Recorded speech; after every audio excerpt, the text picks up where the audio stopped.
Good evening and welcome to the main news coming to you live from our Pocket Hill studios. My name is Tariro Manamiki.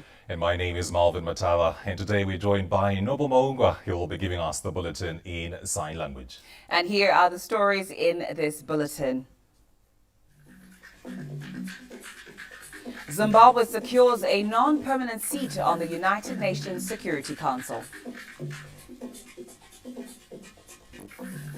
The second reading of the Constitutional Amendment Number 3 bill highlights push for democratic reform.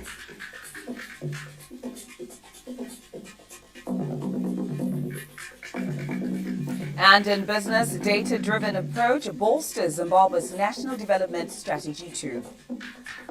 And later on in sport, Lion Giants Highlanders regain form after a subdued start.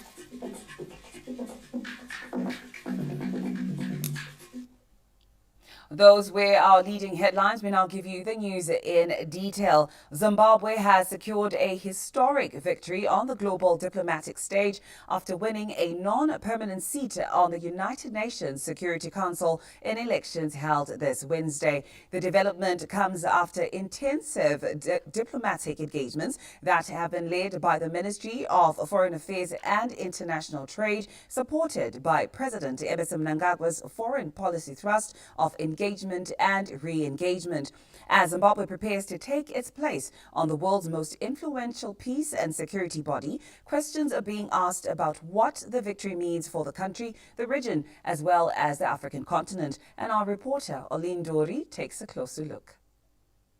Zimbabwe's election to the United Nations Security Council for the third time marks one of the country's most significant diplomatic achievements. The victory is a result of engagements by the Minister of Foreign Affairs and International Trade through high-level lobbying missions across Africa, Europe, the Caribbean and Pacific regions.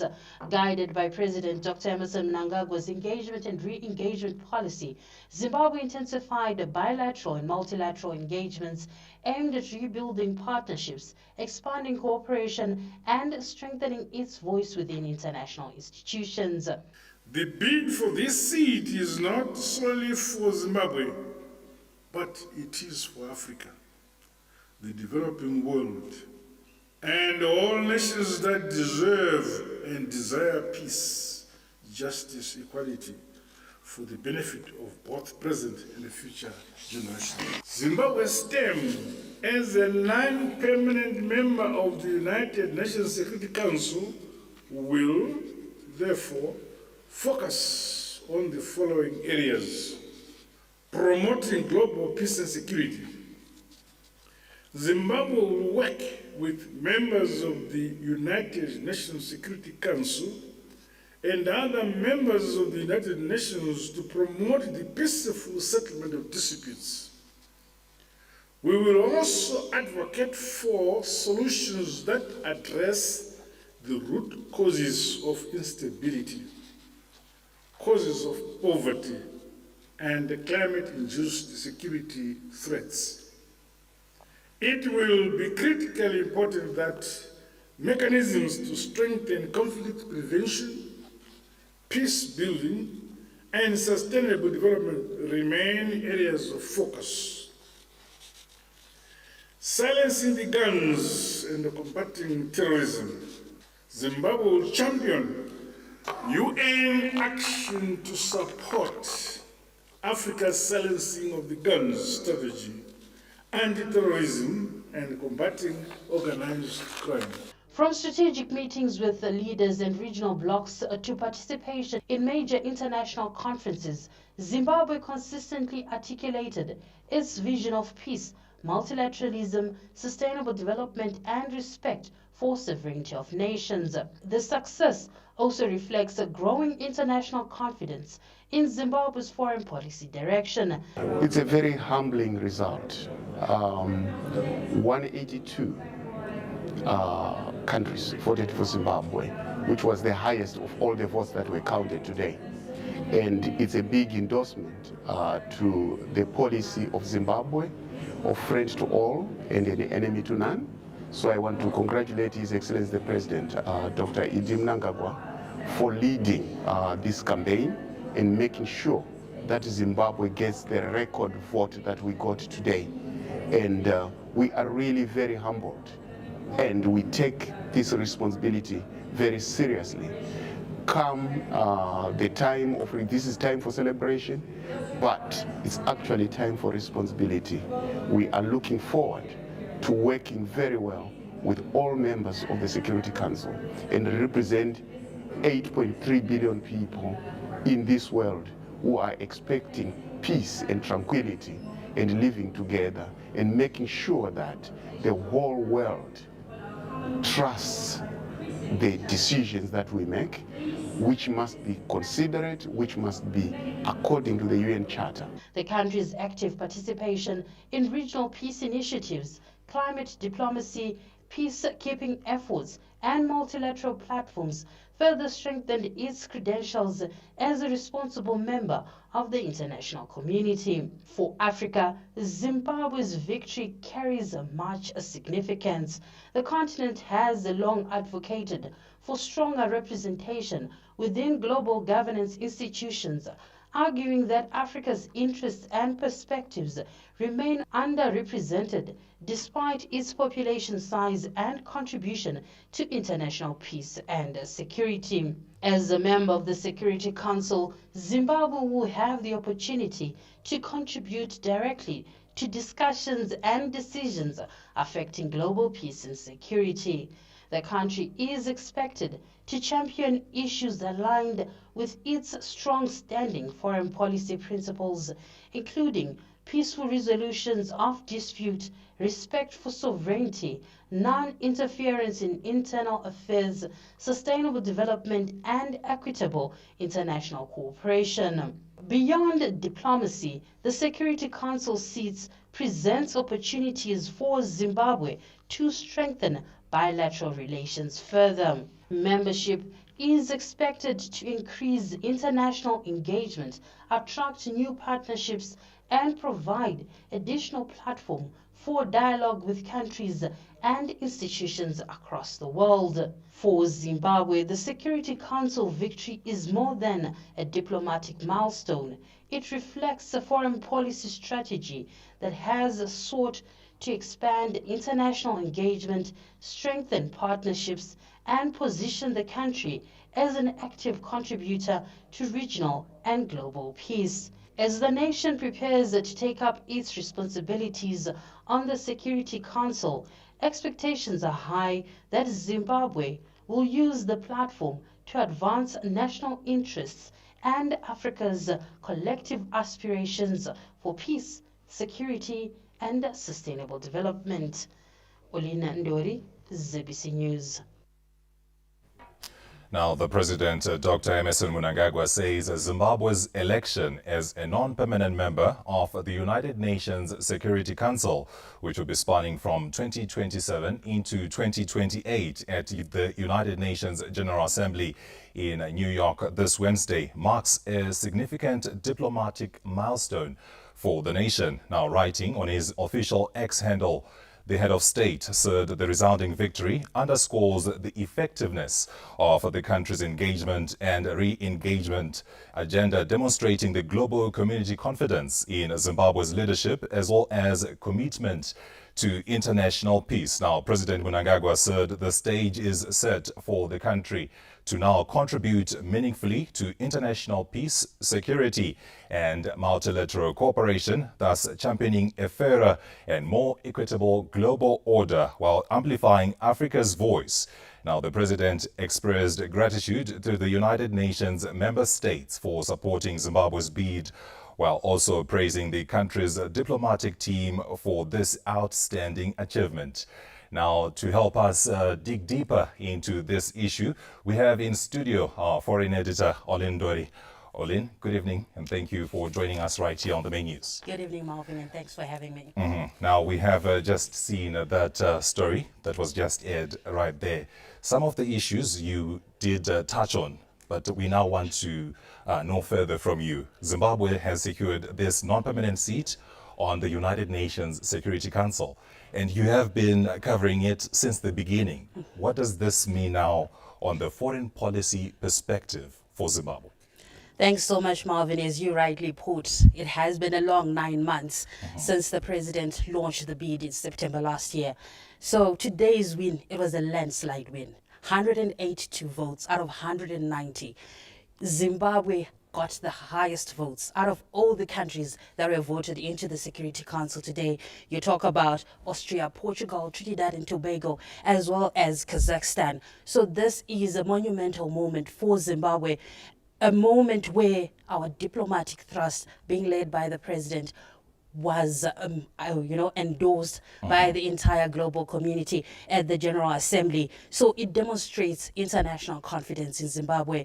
We have heard the president always say Zimbabwe is a friend to all and an enemy to none, which is a key component of the foreign policy doctrine. And what happened today in New York is an endorsement of this hard work that has been done by the president. And it also speaks about what the foreign minister has been talking about: multilateralism, the reform agenda of the United Nations, and this core has been endorsed by the General Assembly today. And this gives Zimbabwe that platform, to talk about global peace and security. It has been since 1991 playing this key role in maintaining global peace and security. So what happened today was just an endorsement of what Zimbabwe has been doing, what Zimbabwe did between 1983 and 1984, and again between 1991 and 1992 global Yes. peace efforts. So now I do understand that this win just highlights one of the Second Republic's policy, and the Foreign Affairs Minister has been pushing this, as well as the President, together with the whole Second Republic, that is the engagement and re-engagement efforts. Now, to what extent has this policy contributed to this victory? When the Second Republic came into office, it said it wants to place Zimbabwe back on the global grouping of nations. And the engagement and re-engagement policy has been at the heart of this foreign policy doctrine. And what happened today has been a realization of the efforts by the President, Dr. Emmerson Mnangagwa, to say, how can Zimbabwe play its part in seeking global peace and security, which are an integral component of development, which as one of the key components of the United Nations 2030 agenda. So when he launched the campaign last year, the president said winning this seat on a non-permanent basis would be an opportunity to have the country speaking of this engagement and re-engagement policy, and a platform for engagements to continue on how Africa's voice can be amplified on the global, spacing, on how silencing the guns can be integral in the global peace efforts, in the global agenda of promoting multilateralism, which is what the United Nations is pushing for as it celebrates 8 years. They're saying, let's go back to 8 years. What have we done? What can we do? And this engagement and re-engagement policy that the president has been pushing is come into fruition this year and this seat. And the high-level lobbying by the foreign minister. Yes. We saw him engaging in the Pacific. We saw him engaging in the Caribbean. His engagements with Africa. And what has happened today, he has been able to say the message by Zimbabwe of peace and security globally as vital cogs for development. And what the General Assembly has done today, and say, what, Zimbabwe, we have heard you, and we're saying, Africa, here's a platform, here's a way to say, what can the United Nations do to achieve this vision of the global peace body? Okay, so now that means that Zimbabwe has been given the platform, SADC has been given the platform, Yes. Africa and the rest of the world. Now, this just means that the work has started. What key issues are likely that Zimbabwe is going to tackle as they start on this job? One of the key issues, resolution of conflict. There's conflict in the Middle East, conflict in Europe, conflict across Africa. Peaceful resolution to these conflicts. We have heard the foreign minister say the goal for Zimbabwe is to be able to create a table where all countries can sit down and talk. Diplomacy is what can achieve peace across the entire world. And this is what the president has always said. Diplomacy trumps everything. It trumps war. And that is the only way that nations can come together and find ways of resolving disputes. And we're looking also at the reform agenda of the Security Council itself, the reform agenda of the United Nations. This has been a rallying call, not only by Zimbabwe, but Africa, by the Global South. Let's say a non-permanent seats, 2 non-permanent seats are not enough for Africa. Let's have a permanent seat on the Security Council. What this will do is to amplify Africa's voice. It will allow them to have the same veto power that the 5 permanent members to the Security Council have. Let's have more representation of the Global South. Why? Because in terms of population, they have the higher population, and you know what? They are disproportionately represented on the global level. So what Zimbabwe is going to push for these discussions at this global peace. I could go on, but a few times is not on our side. I do know. This is your forte, and I do know you have a lot to say. But she will be giving us more information. You can visit our website. That's www.zbc.co.zw, as well as visit our social media pages. That is ZBC News Online across all social media platforms, YouTube, Facebook, as well as our X handle. Well, Oline, thank you very much for gracing us here on the main news. Thank you so much, Marvin, for having me. We now continue with our news. The Zimbabwe heads of a Christian denomination, that is the ZHOCD, have paid a pastoral visit to the President, Dr. Emmerson Mnangagwa, at State House in Harare. Now, the organization is made up of Zimbabwe Catholic Bishops' Conference, the Zimbabwe Council of Churches, Evangelical Fellowship of Zimbabwe, and the Union for the Development of Apostolic Churches in Zimbabwe. Now, we get more of the details from that story from our diplomatic correspondent, Josephine Mugio. This Wednesday, heads of Christian denominations within the country paid a courtesy call on President Emmerson Mnangagwa here at the State House in Harare. We managed to speak to Bishop Ignatius Makumbe, representing all the other leaders who he came along with, just to give us a brief on the reason why they were at the State House. He mentioned that this was a pastoral visit. Our visit is solely pastoral. When you talk of pastoral visit, we simply coming to pray with the President for wisdom, for prosperity in our nation, Zimbabwe. The church remains a key partner for government in various developmental strides. We have seen the church being involved in education, the health sector, and on many forums, President Mnangagwa has emphasized the role of the church in nation building, the role of the church in economic development. Hence, the church remains a significant partner for government in development. For any development, people must be spiritually correct and hopeful for the future that fuels them to work. And that is our business as church. Over time, we have seen various church leaders visiting the head of state and government. Josephine Mugio, ZBC News, State House, Harare. Now, the Constitutional Amendment number 3 bill has entered the second reading stage in Parliament, with the Minister of Justice, Legal and Parliamentary Affairs, Honorable Ziyambi Ziyambi, stating that the bill seeks to recalibrate the architecture of the country's democracy.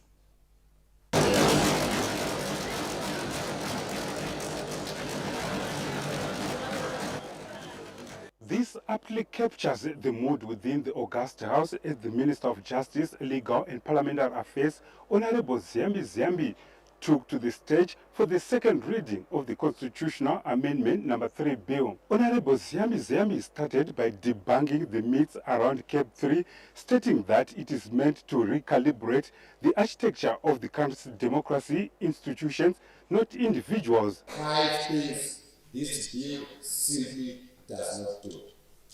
First, Mr. Speaker, it does not give the President a term extension or a third term. Second,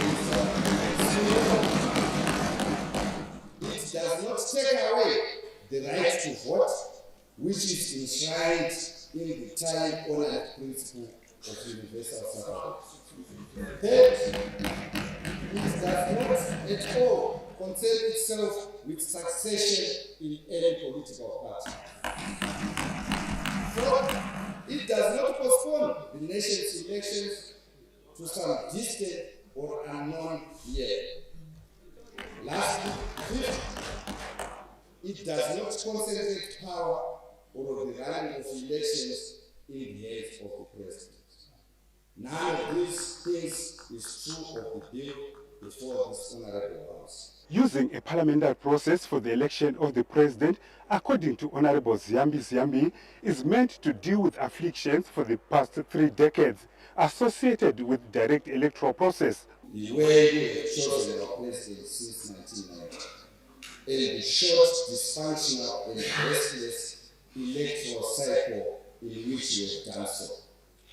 Since the introduction of direct presidential elections in 1990, our public life has been gripped by 5 connected afflictions. 5 afflictions that have stood between this country and the development and progress its people deserve.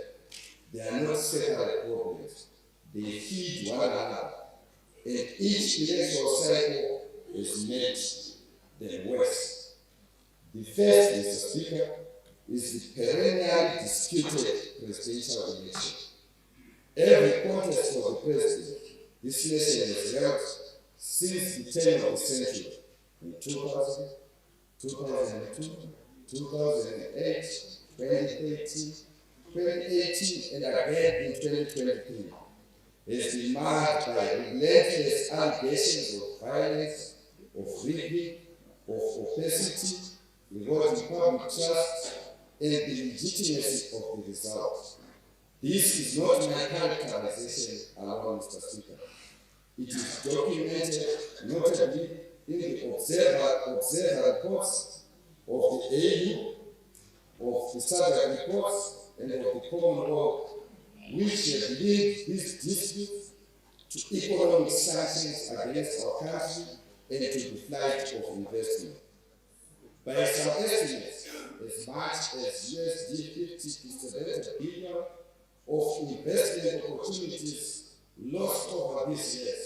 The bill proposes a 7-year tenure for the president for better planning and implementation of national projects. Between 1990, Mr. Speaker, and 2008, the term length of the presidency was 6 years. Not much different from 7 years. In September 2025, Guinea adopted a new constitution with a 7-year electoral cycle.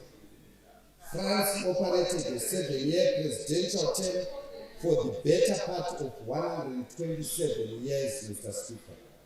Ireland has elected its president to a 7-year term since 1937.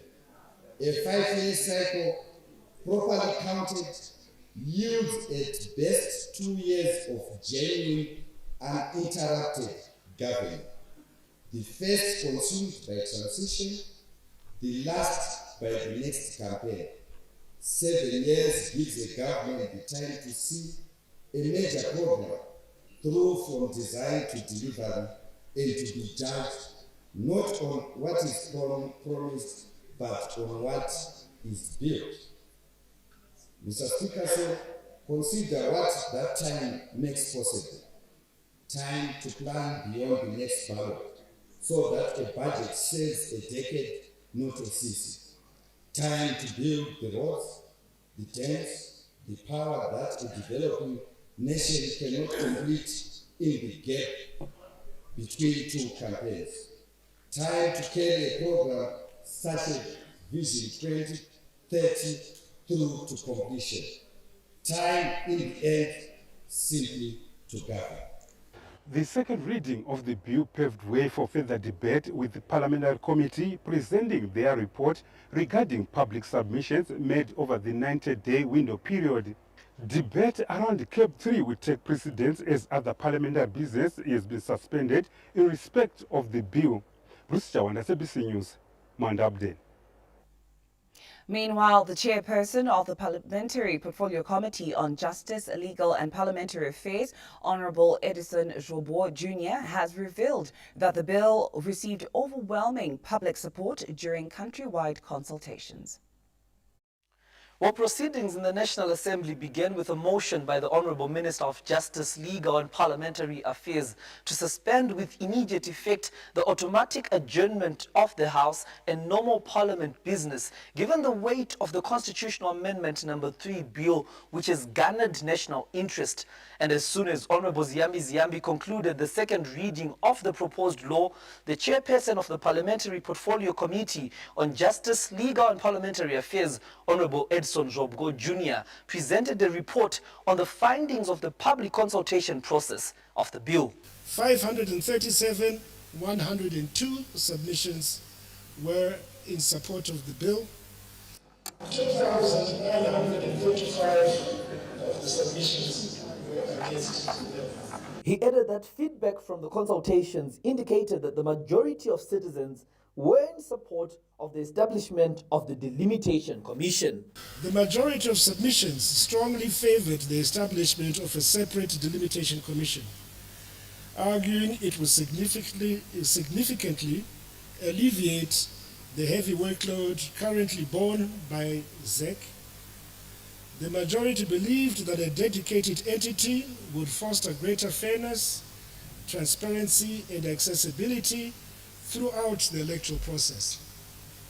Furthermore, they emphasized that such an institutional split would cultivate technical specialization in the complex task of drawing constituency boundaries, thereby directly addressing historical shortcomings in ZEC's handling of previous delimitation exercises. Honourable Zhobgo also highlighted strong public support for clauses 3, 4, 9 and 10, which propose a shift in how the country chooses its president from a direct election to a parliamentary method and an extension of the nation's electoral cycle from 5 to 7 years. Clauses which Honourable Ziyambi had earlier on described as the heart of these proposed constitutional changes.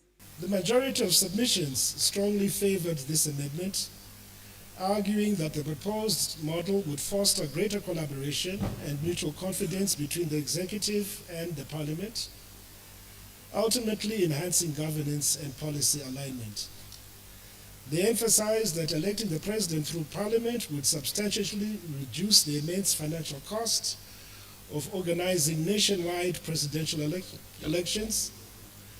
Furthermore, they noted that past elections had been marred by political tension, violence, and contestation, especially in respect of results for presidential elections, issues that would be mitigated or eliminated by narrowing the electorate to directly elected representatives. Now, with debate expected to start this Thursday, several members of parliament assured their constituents that they will be bringing their views to the floor, ensuring that their voices are heard in the lower house.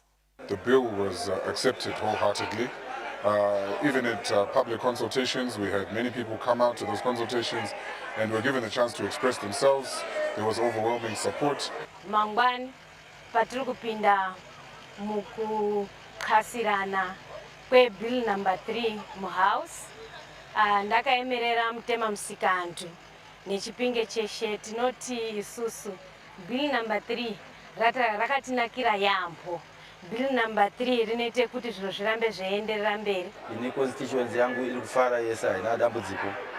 Hakuna ma-complaints ariko, vanhu vese vari kufara nebill. I have a feeling that the traditional leaders must still be apolitical, not partisan, for us to be able to maintain our tradition.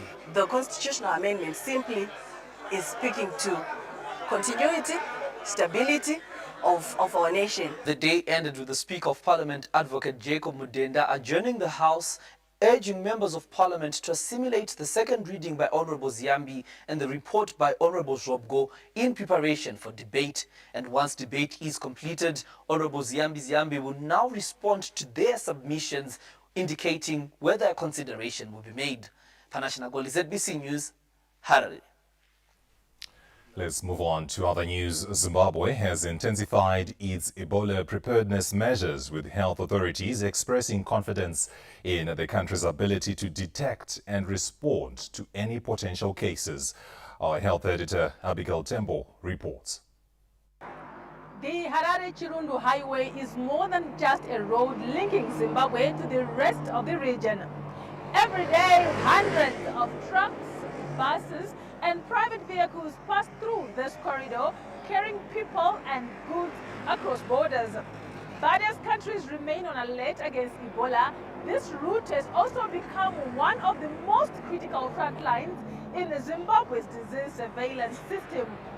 Health and Child Care Minister Dr. Douglas Mombeshora says while Zimbabwe has not recorded any Ebola case, the country remains on high alert. We don't have a case of Ebola in the country. There was a suspected case,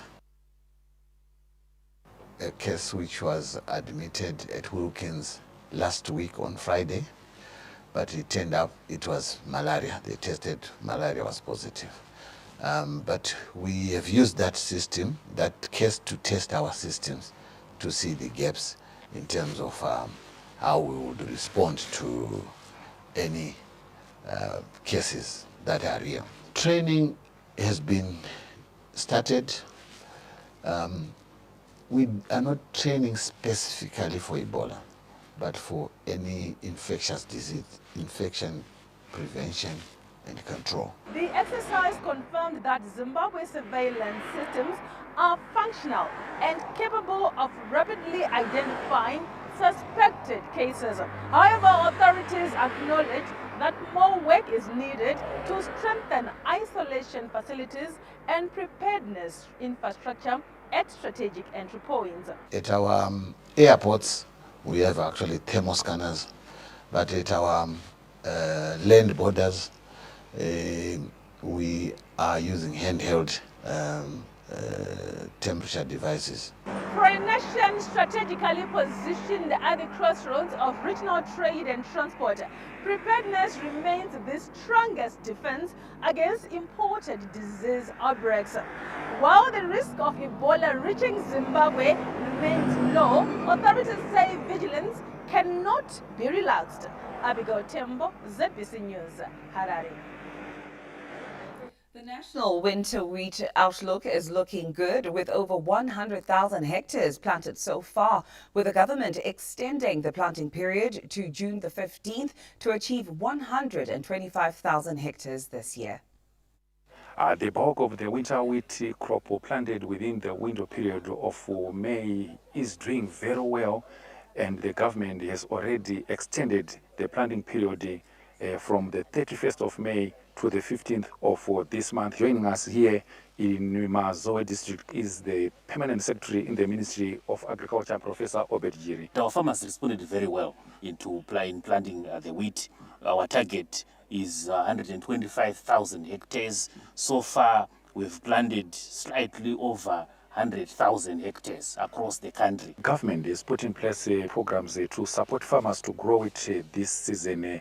Mr. Ben Masoko at Clifton Farm here in Mashonaland Central has done it independently. The germination was almost 100%. As for ZESA, this is so improved. So we expect a good yield. Mashonaland Central Province has been given a target of 25,000 hectares.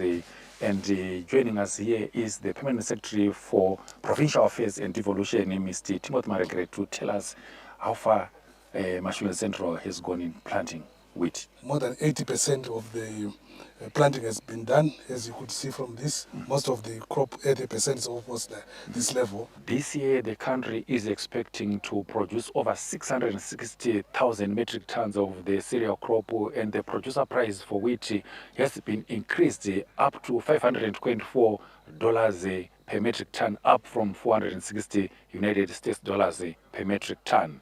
Tendai Munengwa, ZBC News in Mazoe. Still talking farming, the Grain Marketing Board has taken delivery of over 20,000 metric tons of grain from farmers across the country since the beginning of the marketing season last month.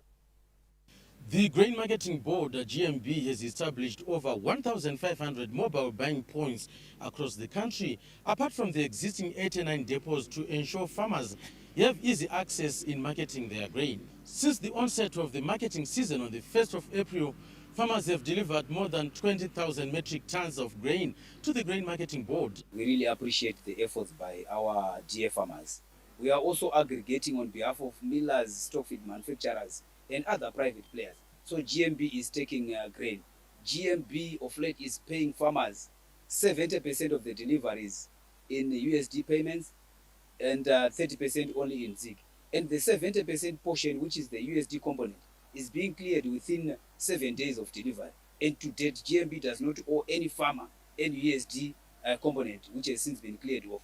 Meanwhile, the Zimbabwe Mercantile Exchange, ZMX, and the Agricultural Marketing Authority, AMA, have held the newly approved local grain procurement and import verification framework, citing it as a critical driver for boosting domestic agricultural production. The framework compels domestic buyers of grain, processors and millers to prioritize local produce. This is anchored on SI 87 of 2025 that requires that 40% of a buyer's grain requirements should be sourced locally before they can import the balance.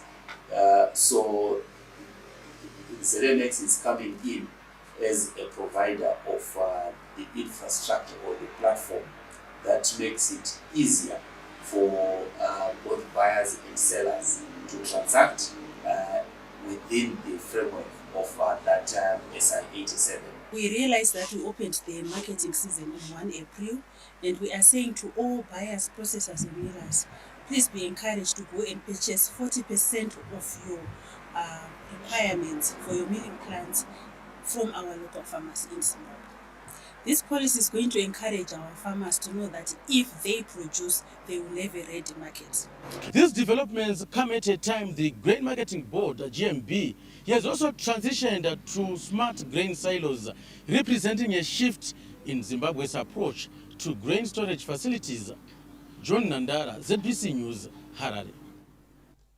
Construction of the strategic Lupane-Nkai-Kwekwe Road is gathering momentum, with significant progress having been made during the first phase of the project, which is scheduled for completion in 2029.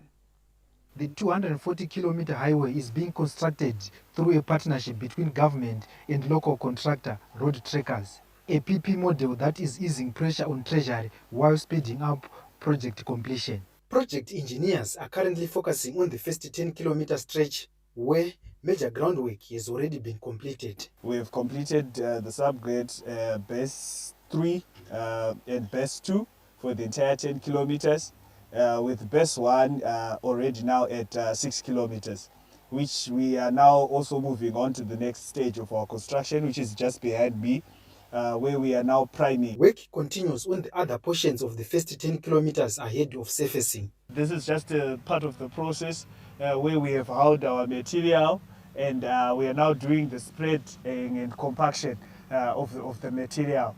This Lupane-Kwekwe Road is also expected to cut the distance between Harare and Victoria Falls by about 170 kilometers.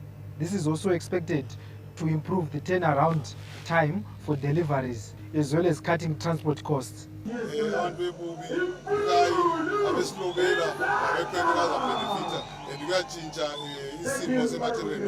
Partnership being implemented under a build, operate and transfer BOT arrangement is not only delivering critical infrastructure but also strengthening local capacity. With the Lupane-Nkai-Kwekwe Road emerging as a flagship example of how collaboration with private investors is bearing fruit. The road project, set for completion in 2029, has also availed job opportunities for over 150 workers. Tichaona Kurewa, ZBC News, Lupane. Now, from that story, Theophilus Chuma reports on how the government is accelerating implementation of the National AI Strategy. With revelations, a guiding charter will be unveiled within the next 2 weeks. The true measure of our strategy lies not in its launch, but in its implementation. A bold statement of intent. The government is rapidly moving to implement artificial intelligence as a strategic lever for national development, economic transformation, and social progress. At a National Artificial Intelligence Strategy Breakfast meeting convened in Harare this Wednesday, Information Communication Technology Postal and Courier Services Minister Honorable Tatenda Mavetera revealed a National Artificial Intelligence Charter will be ready within the next 2 weeks. The Charter serves as the foundational values-based framework underpinning the implementation of the National AI Strategy. It provides guidance on the ethical, transparent, inclusive, and accountable development and deployment of artificial intelligence in Zimbabwe. The terms of reference of our Zimbabwe's National Digital Regulatory Committee now have been finalized, with the appointment of the committee expected very soon. Launched in March this year, experts lauded the National Artificial Intelligence Strategy as a strategic catalyst capable of enhancing productivity. They also say the AI strategy should offer safe and secure systems for sustainable development. We now need for our educational institutions to have a subsector policy, which is now really populating the 6 pillars as articulated by the minister. If we reflect on the mantra by His Excellency himself, where he says, leaving no one and no place behind, these are issues of inclusivity. So it's not inclusivity not only for sectors to say agriculture, health, but ensuring that every person is involved. So in line with setting the tone to shaping the country's digital future, government will soon be unveiling an AI Grand Challenge, an initiative that prompts critical thinking on innovations. Theophilus Chuma, ZBC News, Harare. The ZANU-PF Harare Provincial Coordinating Committee met this Wednesday to review the cell restructuring exercise across the capital. The Provincial Coordinating Committee meeting held at the new Dzogera Mabunu Great Hall focused on self-verification, which is aimed at strengthening party structures. The strength of the party is determined by our membership. How many members do we have? Valima Selmedu, who have membership cards and are paying their subscriptions. As matters stand at the moment, we need to work hard to improve the membership. We are a province with over 1 million registered voters. For us to be the dominant political party in Harare, our membership must exceed 500,000. But from our party structures at the moment, our membership is just about 400,000. Kana mucharangarira president central committee vakataura speech yakabuda kune vanhu vese kuti vainzwe kuti tinofanira kushandisa nyaya yachizvino zvino panyaya dzekumobiliza vanhu, nyaya dzeAI, nyaya dzekudigitaliza masewedu, nekuti panonyorwa paya mumwe anenge achimhanya anokanganisa nhamba. Saka iyi program ikuona komisariat yakatumwa mwanashameni wedu wamasimiremba, iprogram yakanaka, ngatiitsigire mumwe nemumwe. ZANU-PF has been conducting cell and branch restructuring exercises nationwide as part of its organizational renewal program. Festus Ngoburu says, ZBC News, Harare. Now, for these and more stories, be sure to visit our website. That's www.zbc.co.zw. You can also follow us on our social media pages. That is at ZBC News Online, and we are on Facebook and X, as well as on YouTube. Yes, we do like engaging with you, so please use those handles. But stories still to expect in this bulletin. Data-driven approach bolsters Zimbabwe's National Development Strategy 2. And later on in sport, Mlayo Giants Highlanders regain form after a subdued start.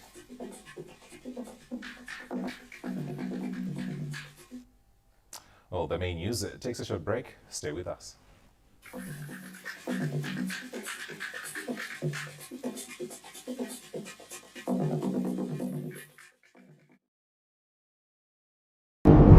We've always known what it takes to grow.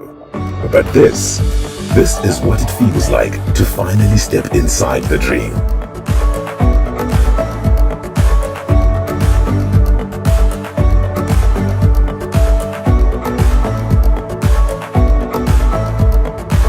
It's that quiet moment when a room holds everything it used to be and everything it made possible.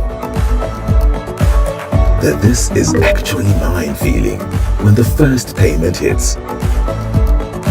That pure adrenaline from a small space to an empire you rule. And when you said you'd almost sleep in your first car, we made sure you actually did. Plans may adapt, circumstances will evolve, but your growth, that's non-negotiable. Bank on growth with Stanbic Bank Zimbabwe. Zimbabwe is our home, and we drive her growth. Stanbic Bank is a registered commercial bank and a member of the Deposit Protection Scheme.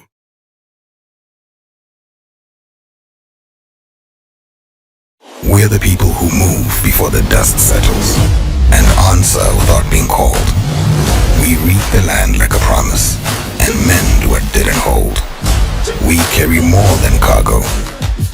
Where the tar ends, we feel at home. Here, Rangers are more than metal. They're a signal that we'll show up, we'll stay, we'll see it through. We're Ranger people. That's what Ranger people do.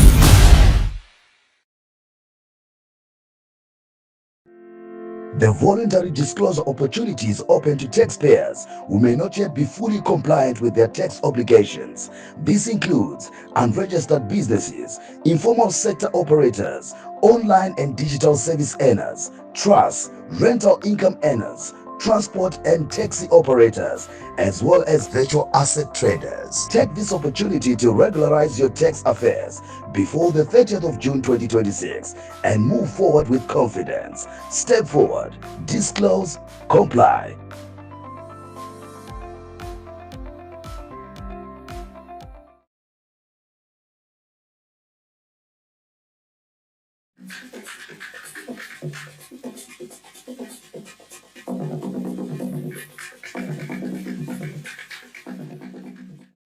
Welcome back and thank you for staying with us. We continue with the main news bulletin. The former president of the Pan-African Parliament, Chief Fortune Charumbira, has been conferred with a Distinguished African Royal Award in recognition of his exceptional leadership, statesmanship and outstanding contribution to the advancement of Africa's continental governance issues. The conferment of the African Royal Award underscores the growing recognition of Chief Charumbira's leadership on the continental stage and celebrates his contribution to elevating the voice of traditional leadership within Africa's governance architecture. Chief Charumbira received the award during the Special Royal Summit hosted by the Institute of African Royalty in partnership with the Congress of Traditional Leaders of South Africa. He underscored the significance of the award and recognition, urging youths to play a leading role in advancing the interests of the African continent. I've moved the Pan-African Parliament from one stage into some bigger stage and long distance in terms of how it stands on the continent. Yes. I did my best. It's all about capacity to lead and manage situation. I think I did perform in all. None of those areas suffered.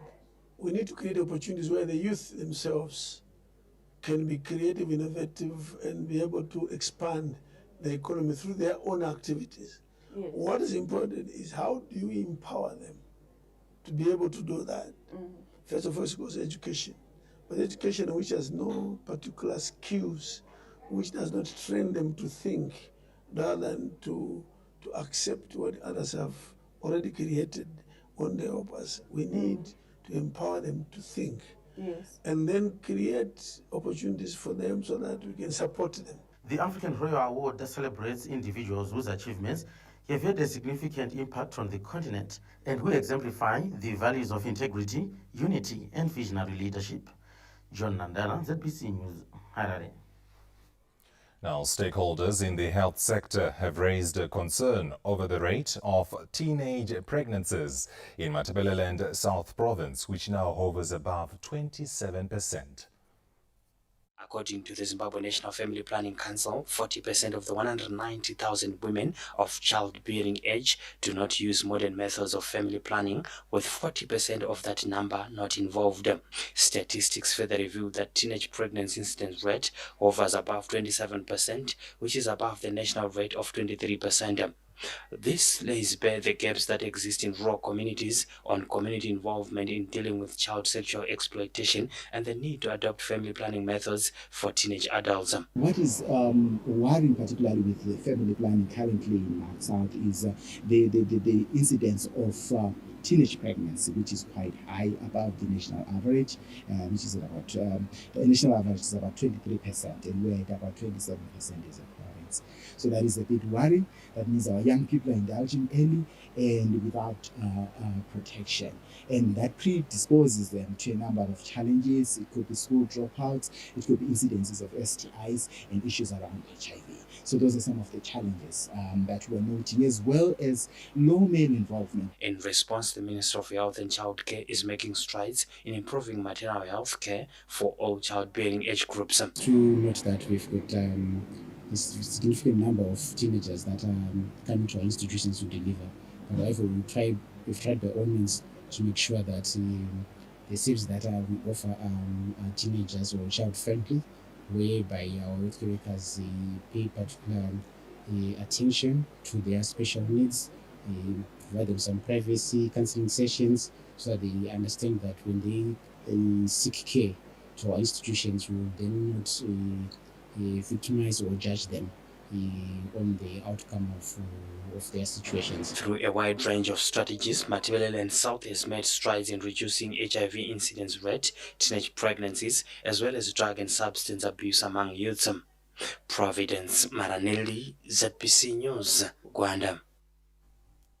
Silvera Mission Hospital in Bikita District has received a major boost after a donation of medical equipment and consumables worth 50,000 United States dollars. The donation by Lieutenant General Retired Engobe Rugeje, which includes medical supplies, heaters, injections, protective clothing, and other consumables, was handed over during a ceremony held at the Mission Hospital in Bikita. Lieutenant General Retired Rugeje said community development requires collective effort.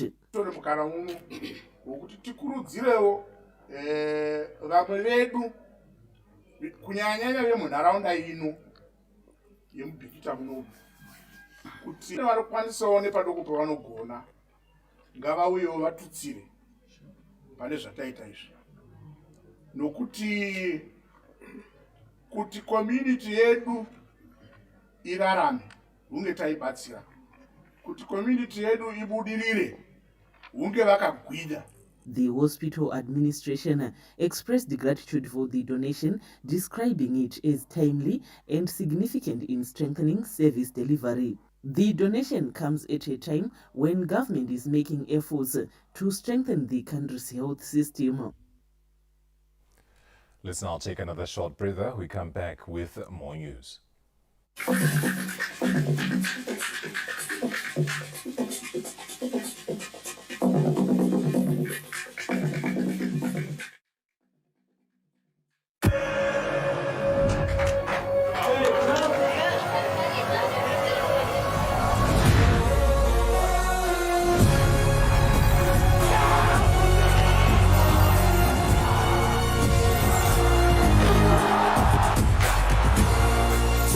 June to 19 July, everything can wait.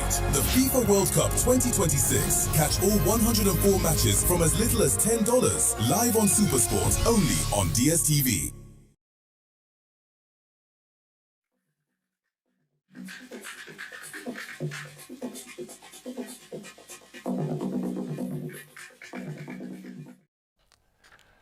Let's now take a look at our business news, where Zimbabwe's economic blueprint, the NDS2, has received a boost as authorities commit to accurate and timely production of statistics to drive inclusive growth.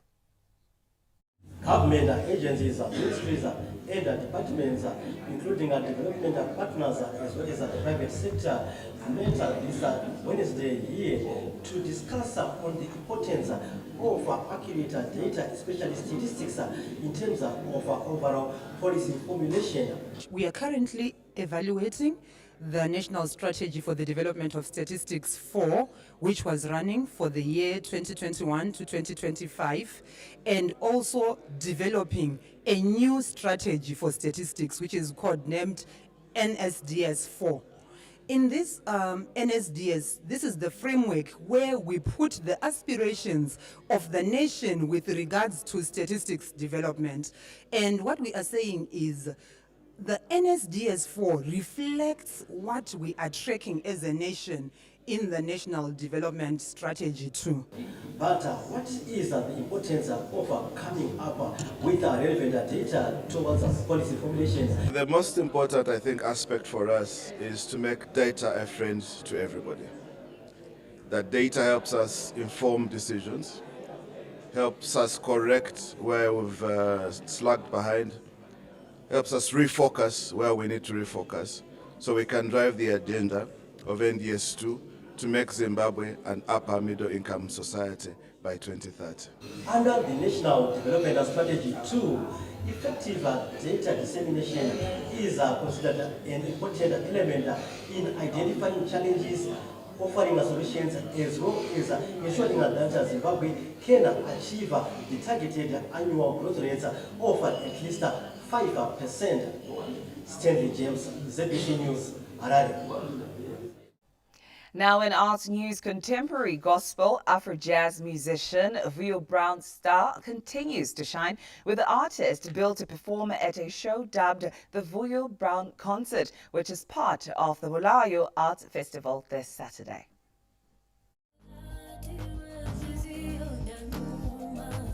In a career that continues to grow in leaps and bounds, Vuyo Brown has established herself as the main attraction of the Bulawayo Arts Festival over the years. I've done Bulawayo Arts Festival 3 times now, so this becomes my 4th time, and then it's my actual show, just me by myself on the stage, and it's going to be Vuyo Brown music. I've been saying it's going to be the Vuyo Brown experience. That's what people should be looking forward to. As the Bulawayo-born crooner continues to shine, she has also gone regional in a very big way and is making waves in different countries. I started out in 2016, and so that year is when I went regional. So I always say we because I refer to the team. So that's when I went regional, and so it has really grown because that year I had released Tulawazi. Tulawazi was playing on Trace, was playing on Gospel, it was playing in different countries. Then 2023, we reached the eastern side of Africa. So we're now I'm now on rotation in countries like Uganda and countries like Kenya. That's radio. Then last week we got Namibia.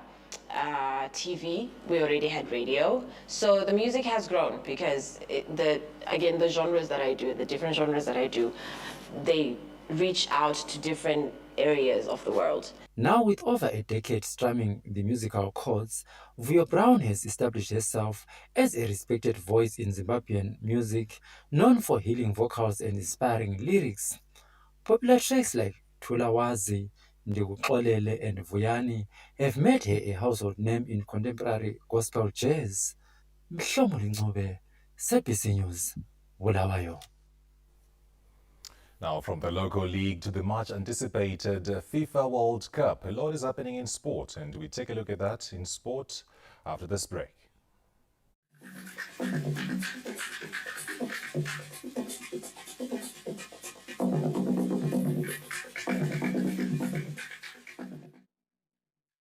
This June, step into a bigger entertainment experience with more to love on Us. We're talking more drama, more action, more unforgettable stories, all waiting for you. All hands on deck. We're opening up our world of entertainment so you can view more.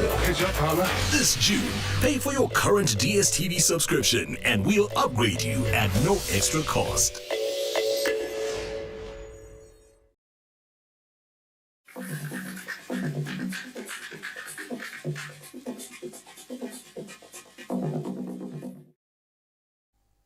Welcome back and thank you for staying with us. We now give you the sports news where the Mighty Warriors are finalizing their preparations for the Four Nations Cup that is set for Zambia, which is part of the preparations for the 2028 Los Angeles Olympic Game qualifiers. A decade after making history at the Rio Olympics in 2016, the Mighty Warriors are hoping to take their place among Africa's elite. Zimbabwe's senior women's national team is finalizing preparations for a Four Nations tournament that will provide valuable practice ahead of the 2028 Los Angeles Games Olympic qualifiers set for October. Backed by a new FIFA administration determined to revive women's football, the Mighty Warriors are hoping valuable game time will spark a resurgence and reignite their Olympic dream. I'm happy that we are going to participate on this Four Nations tournament because we know we had Olympics qualifier ahead on us on October.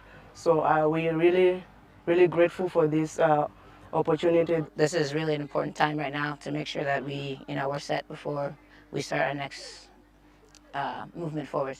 These games really are going to give a good picture of who really can make it into that squad or who can really perform better at that level. And it's good that at least we are meeting powerhouses. The destination is Los Angeles, but the Mighty Warriors kickstart their journey this Wednesday when they travel to Ndola for a date against Lesotho in their first match of the Four Nations tournament before taking on the winner between Zambia and Malawi in the final. The qualifiers proper will kickstart in October and the Mighty Warriors are hoping to be ready by then. Lawrence Truseda, ZBC News, Harare.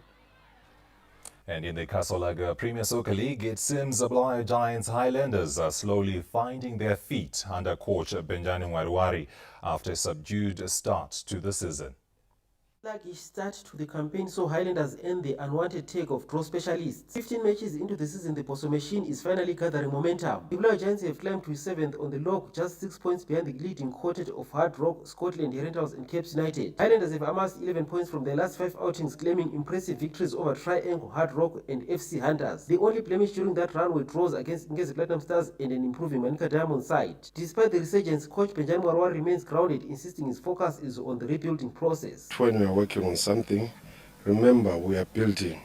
You know, when you're building, it takes some time and it's a process. In that process, I'm glad that we were not conceding a lot, but we had a lot of draws. Now we're starting to show those draws that's starting to help us in terms of if we win one game or win one or two. You look at where we are now, it's like 22 points, and the look leaders now, they are at 28. Poso travel to Gweru for a date against Tier 1, who are still searching for their first home victory of the season. Mwarwari is however wary of complacence creeping into his squad. Highlanders will welcome back Kudakwashe Mahachi Rizensmanda in Darlington Mkuli, but defender Nomo Chinyere remains suspended. Premier Soccer League match day 16 gets underway on Friday with FC Hunters hosting Bulawayo Chiefs at the Hart Stadium. On Saturday, league debutants Agama take on Chicken Init while Zanai Walungezi Platinum Stars hosting Moss at Baobab Stadium. The standout fixture sees the Rentals and defending champions Scotland clash in a top-of-the-table showdown at Trufaro Stadium. On Sunday, Cape United hosts ZPC Kariba at Trufaro, while Triangle face FC Platinum at Gibo Stadium. Manica Diamonds entertain Dynamos at Sakuba Stadium as ambitious New Boys Hard Rock welcome former champions Simba Bora to Chawanda Stadium. Mtokozi Stube, ZPC News, Bulawayo. Well, on to the next story. Just 8 days before the FIFA World Cup bursts into life across Canada, Mexico and the United States, we spotlight one of Africa's most compelling stories, the Democratic Republic of Congo, a nation returning to football's grandest stage for the first time in more than half a century. More than 50 years after making their only previous World Cup appearance in Zaire in 1974, the Democratic Republic of Congo are back among football's elite. Drawn in Group K alongside Portugal, Colombia and Uzbekistan, the Leopards face a stern test, but one they will approach with courage, resilience and belief that fueled their remarkable qualification campaign. The Congolese may not be among the tournament favourites, but they possess enough quality to unsettle even the biggest names. Veteran defender Chancellor Mbemba marshals the backline with authority, while Aaron Wan-Bissaka adds Premier League pedigree and defensive steel. Going forward, the experienced Cedric Bakambu provides leadership and a proven eye for goal, while the explosive Yohan Wissa brings pace, creativity and constant attacking threat. Their qualification has reignited belief across the nation and rekindled hopes of another memorable African story on the world stage. As the countdown to kick-off continues, the Leopards will be determined to show that their return is no fluke and that they have what it takes to compete with the world's best. Mthokozi Dube, ZBC News. Now that story taking us to the Met Department for our weather report and forecast.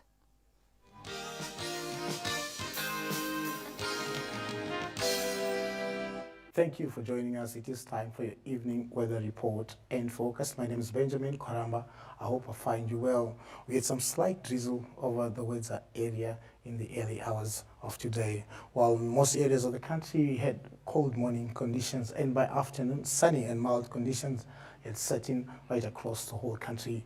Towards evening, it was cold in most areas. We look at the minimum temperatures for the main city centers. Harare, expect 11 degrees Celsius, Bulawayo and Gweru 9 degrees Celsius. Expect some slight ground frost over those areas.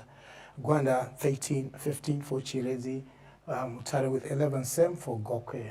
Kariba with 15, Victoria Falls 13 degrees Celsius. And for the maximum temperatures, the capital city, Harare, expect 25 degrees Celsius, 26 for Bulawayo. Gwanda with 28, a bit of cloud expected over the Gwanda area. Bit warmer over the Limpopo Valley as well as the Sabi Valley, 32 for Chirezi and 32 for Kariba. Victoria Falls with 30, Gokwe with 25 degrees Celsius. Bulawayo, cold at first, becoming mild later, and we should be expecting some slight ground frost that is tomorrow. Matopos, again, it should be cold in the morning. Expect some slight ground frost. It should become mild by afternoon. Gwanda, cold at first, becoming mild later in the afternoon. Gweru, a bit of cloud is expected on Friday, but it should be cold in the morning. Slight ground frost is expected on Thursday. Masvingo, again, it should be cold in the morning. Bit of cloud, that is on Friday. It should be mild in the afternoon. Mutare, a bit of cloud on Friday. Cold at first, becoming mild later. Expect more cloud as we move into Monday next week. Nyanga, some cloud expected, but it should be cold in the morning and mild by afternoon. Marondera, again, cold at first. Slight ground frost is expected. That is tomorrow. Harare, expect sunny conditions. It should be cold at first, becoming mild later. Kadoma, cold at first, becoming mild later under sunny conditions. The same conditions should apply for Chinoi. Victoria Falls, plenty of sunshine expected, cold at first, becoming warm later in the afternoon. Again for Lupane, cold at first, warm in the afternoon. Bit of cloud, that's for Bindura, it should be mild in the afternoon. Plenty of sunshine over Kariba, cold at first, becoming warm later. Well, Zimbabwe, thank you for watching tonight's edition of the Weather Report and Focus. Let's make a date again tomorrow at the same time. It is back to the main desk.